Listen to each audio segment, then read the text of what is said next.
So guys, lagyan natin ng tempered glass itong screen ng Amazfit T-Rex 3 para may enough protection yung kanyang screen.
Check natin yung screen kung mabilis pa rin yung response pagkatapos natin lagyan ng tempered glass.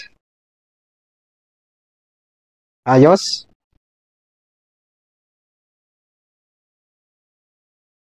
Mabilis pa rin.